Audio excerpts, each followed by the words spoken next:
જય હિન્દ. ભારતની જનગણના 2027. અહીં આપણે એક પરિચય જોવાનો છે, જેની અંદર ઐતિહાસિક પૂર્વ ભૂમિકા જોઈશું. બીજો મુદ્દો છે જનગણના કરવાના ઉદ્દેશ, અને ત્રીજો મુદ્દો છે ભારતની જનગણના 2027. અંતે સારાંશ જોઈ લઈશું. તો પ્રથમ મુદ્દો છે ઐતિહાસિક પૂર્વ ભૂમિકા. ભારતની જનગણનાની એક સમૃદ્ધ પરંપરા છે અને તે દુનિયાની સર્વશ્રેષ્ઠ જનગણનાઓમાંની એક હોવાનું માનવામાં આવે છે.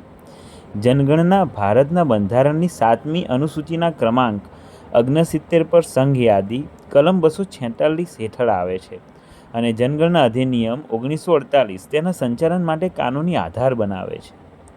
ભારતના પ્રથમ જનગણના 1872માં કરવામાં આવી હતી અને દેશના જુદા જુદા ભાગમાં જુદા જુદા સમયે યોજવામાં આવી હતી. ત્યારબાદ 1881માં સમગ્ર દેશમાં એક સમયે એક સાથે જનગણના હાથ ધરવામાં આવી હતી. ત્યારથી જનગણના દર 10 વર્ષે કોઈપણ અંતરાય વિના કરવામાં આવે છે.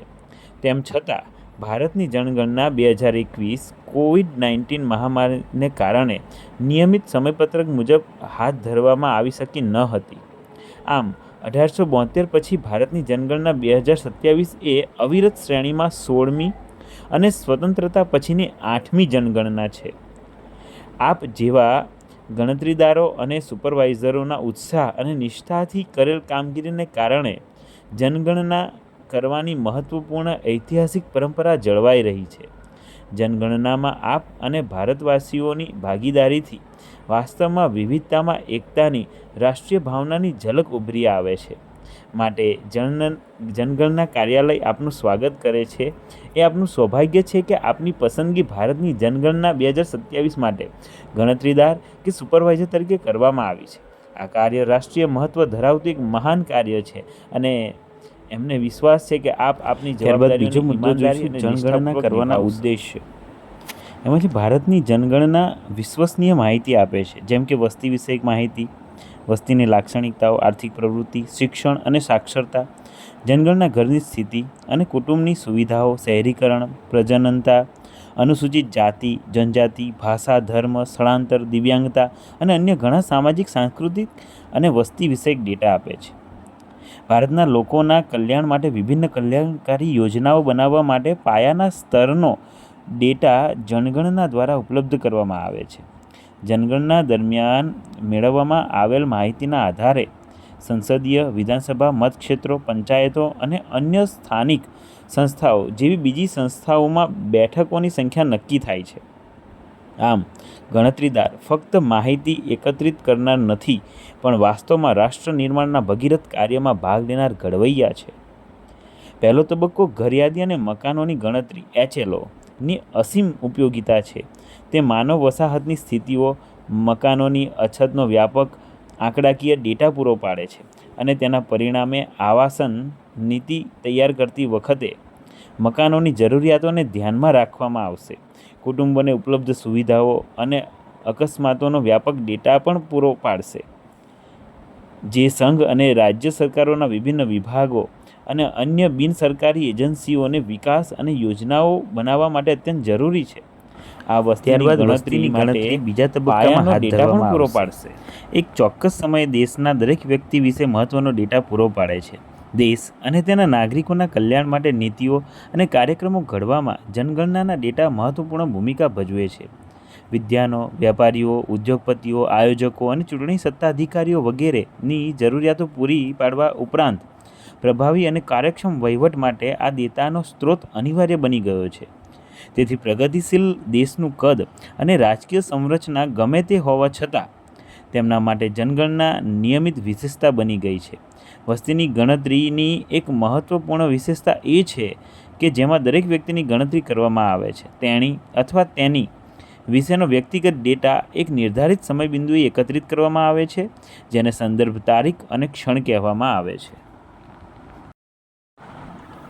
જનગણનામાં વિવિધ પરિમાણો જેવા કે રહેઠાણ, વસ્તી વિષયક, સામાજિક, આર્થિક, સ્થળાંતર અને પ્રજનન લાક્ષણિકતાઓ પરનો ડેટા એકત્રિત કરવામાં આવે છે, જે માહિતીનો વિશાળ ભંડાર છે, જે રાષ્ટ્રીય આયોજન અને વિકાસ માટે જરૂરી છે.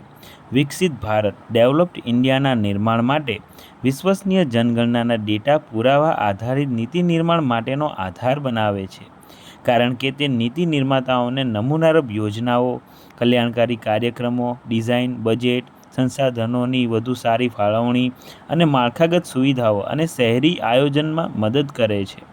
આ ઉપરાંત તે સીમાંત જૂથો માટે સમાવિષ્ટ નીતિઓ બનાવવા અને સામાજિક સમાનતા, ખાસ કરીને દિવ્યાંગ, અનુસૂચિત જાતિ, જનજાતિ અને જાતિ સંબંધિત મુદ્દાઓ તરફ પ્રગતિનું નિરીક્ષણ કરવા માટે સામાજિક ક્ષેત્રના વિકાસનો આધાર બનાવે છે. જનગણના ડેટા રોજગાર નિર્માણ કાર્યક્રમો, કૌશલ્ય પહેલ અને ઔદ્યોગિક વિકાસ વ્યૂહરચના ડિઝાઇન કરવામાં મદદ કરે છે, જેના પરિણામે આર્થિક આયોજન અને રોજગાર સર્જન થાય છે. તેનો ઉપયોગ આપત્તિ વ્યવસ્થાપન અને જાહેર આરોગ્ય હેતુઓમાં સંવેદનશીલ વસ્તીને ઓળખવા, કટોકટી પ્રતિભાવોની યોજના બનાવવા, રસીકરણ અભિયાનો અને માળખાગત સુવિધાઓ, આરોગ્ય વગેરેમાં પણ થાય છે. જનગણના એ રાષ્ટ્રીય લક્ષ્ય તરફ પ્રગતિનું એકંદર મૂલ્યાંકન અને દેખરેખ રાખવા માટે સૌથી મહત્વપૂર્ણ સાધનોમાંનું એક છે, એટલે કે સરકારી યોજનાઓ વિકસિત ભારત માટે તેમના ઇચ્છિત ઉદ્દેશ્યો પ્રાપ્ત કરી રહ્યા છે કે નહીં. અંતિમ મુદ્દો છે ભારતની જનગણના 2027. ભારતની જનગણના 2027નું કાર્ય 2 તબક્કામાં યોજાશે. એક, ઘરયાદી અને મકાનોની ગણતરી. બીજું છે વસ્તીની ગણતરી. પ્રથમ તબક્કા દરમિયાન મકાનો, જનગણના ઘરો અને કુટુંબોની ઓળખ એપ્રિલથી સપ્ટેમ્બર 2026 દરમિયાન 1 મહિનાના સમયગાળામાં સ્થાનિક પરિસ્થિતિઓ તેમજ રાજ્યના રાજપત્રમાં પ્રકાશિત સંબંધિત રાજ્ય, સંઘ, પ્રદેશના વહીવટી તંત્ર દ્વારા નિર્ધારિત સમયરેખાને આધારે તેને વ્યવસ્થિત રીતે સૂચિબદ્ધ કરવામાં આવશે. મકાનો અને ઘરોની યાદી ઉપરાંત કુટુંબને ઉપલબ્ધ સુવિધાઓ, માનવ વસાહતોની સ્થિતિ અને મકાનોની અછત વગેરેના મૂલ્યાંકન માટે કેટલાક ઉપયોગી ડેટા પણ એકત્રિત કરવામાં આવશે. બીજા તબક્કાની જે વસ્તીની ગણતરી જે છે એનું ક્ષેત્રીય કામગીરી ફેબ્રુઆરી-માર્ચ 2027 દરમિયાન સમગ્ર દેશમાં હિમાચ્છાદિત વિસ્તારો સિવાય હાથ ધરવામાં આવશે, જેમાં દરેક વ્યક્તિની ગણતરી અને તેણીનો અથવા તો તેનો વ્યક્તિગત ડેટા એકત્રિત કરવામાં આવશે.